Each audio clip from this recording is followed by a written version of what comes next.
Alright, so in this video I want to talk a little bit about my D.I.D. So when I was a young child, some deeply fucked up shit happened to me that I could not be in contact with and continue to live. So essentially what my brain did is it separated that stuff off for me and put that stuff away. And the first altar that we remember, when I was around 4, there was this, what we were told was an imaginary friend who was named Scared. And he took the form of a, like, imagine like a gorilla, like a brown furry gorilla, except the fur is actually like a poncho, and then the face is just like a tennis racket or netting, like metal netting, like a fencing mask. And he had like sort of like brown or dark gray hands and feet that were exposed. So sort of like Bigfoot, except with a tennis racket for a face. And his name was Scared. And when I was 4 years old, he was my friend. And Scared was there to protect me, and Scared held my fear. I didn't get to be in, well, whoever was there wasn't able to be in contact with our fear for our own safety and protection's sake. So Scared held our fear for us, and he took this form to protect us. And then there would be many, many more pieces of us that would come and go, and we were not aware of these parts of us. We didn't know that we were multiple people. We didn't know that that we were a system. When we were younger, we kind of did, or pieces of us knew about it, but other parts did not know about it. And we disguised ourselves from ourselves around maybe like second or third grade, I think it was. There was a conversation that was had between whoever was there and a tree, and in the tree was Scared, and the child us told the tree, I cannot, or told a piece of us through the tree, I cannot be your friend anymore because I have to learn to be normal. If I don't learn how to be normal, my dad will not love me anymore. I distinctly remember this, that this was essentially the conversation was, I have to learn to be normal. If I do not learn to be normal, I will not be loved anymore. And unfortunately, that was fully true. When we, in our 20s, started to accept ourselves as we are, started to unmask our plurality, was diagnosed with autism, was starting to unmask our queerness, our being transgender, and other things, like was starting to unmask who we actually are, rather than continue to live as the girl we were taught to be and expected to be. But when we actually started to live as the people that we really are, as the D.I.D. system, and as the as who we are, as Max. It was December 16th of 2022 that we were disowned through a text on Google Hangouts by our dad. He lied to everyone about us, and the only reason we even found out that he lied to everyone about us is because our former best friend had told us what he told her, and we knew it wasn't true, and we suspect he probably just told everyone the same thing that he told her. And essentially, child me was right. Like, when I was like 7 or 8 or however old I was, and that part of me told that other part of me that we couldn't be friends anymore because we had to be normal, and if we couldn't learn to be normal, we would be abandoned.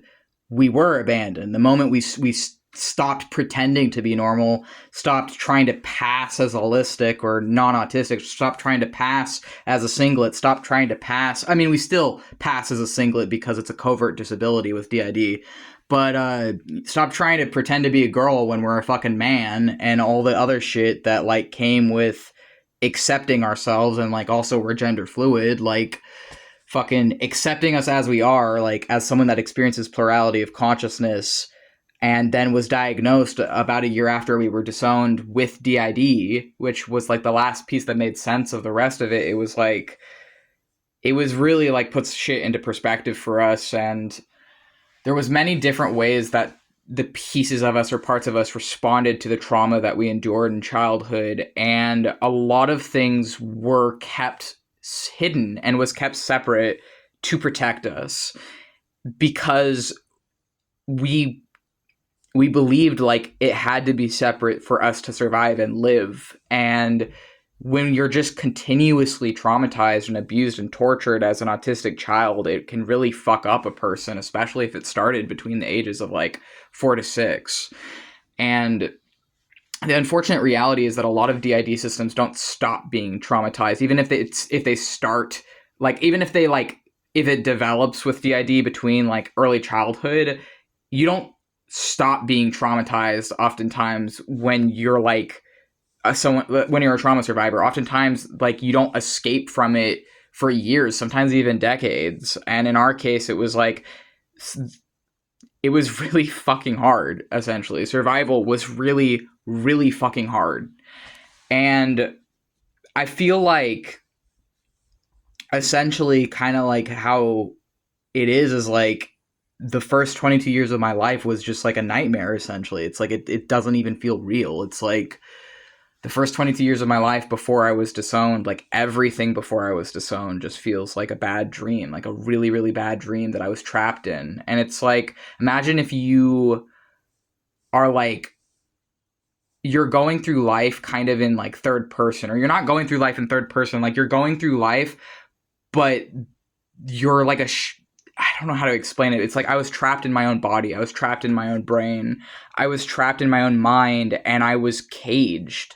I was fucking locked in a cage. And it was like, when I was disowned, finally things started to slowly change, and we started to slowly heal, and we started to just be able to live and exist without constant pain and suffering. And I think that now my system is relatively stable. We've healed our persecutors and turned them into defenders. Like, we're doing so much fucking better. But I really just feel like it is really fucking hard to be a system. And I feel like there's so much stigma and antagonism against systems. And it's really disappointing because, like, statistically, most of us are CSA survivors. And the reality is that a significant portion of people that have this disability were sexually abused as children.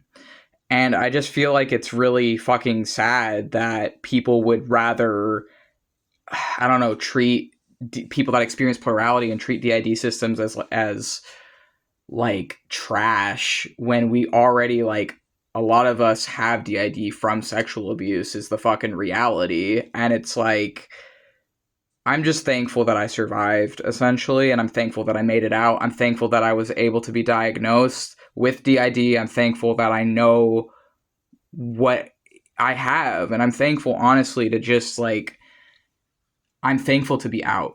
I'm thankful to be out of the cage that I was in for so long. I'm thankful that I don't have to pretend to be normal anymore. I can just be myself. And I feel like the expectation for children to be normal, when some kids are disabled, some kids are trans, some kids are gay, the expectation for everyone to just conform or else fucking kills people. It does. It kills people every day. And it is hell on earth to try and live as someone you're not, just to appeal to some made up system of control. And it doesn't matter who's making you feel like that, what political labels they're using, or whatever else. It's not worth it.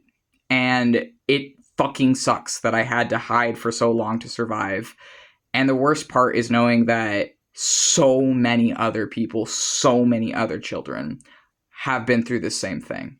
And I just hope that as people become more empathetic and trying to think how to put this, as awareness and knowledge and narratives around things change, that the world could start to heal a little bit, and that less children will have to go through what I went through. And I just want a world where someone doesn't have to live decades as in a cage.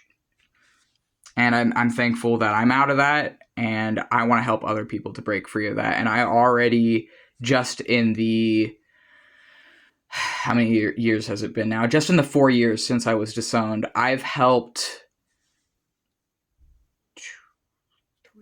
at least 4 people to get away from abusive upbringings. I have helped at least 4 people in the 4 years that since I was disowned.